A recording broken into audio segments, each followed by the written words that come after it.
This is what you do on a warm summer day when you have nothing better to do and $10 in your pocket and a BB gun. You go to Dollar Tree, buy about 6 to 10 packets of 4 packs of lighters.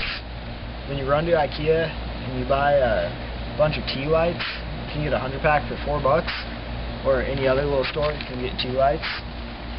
You set your tea lights up, nice little circle.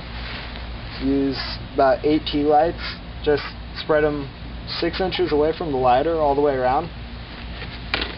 And then you set the lighter in the middle.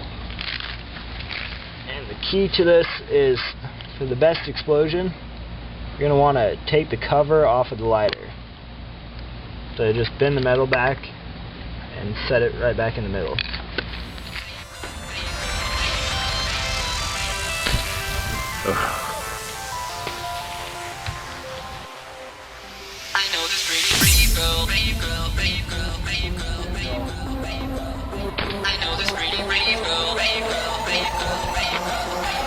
That is what happens.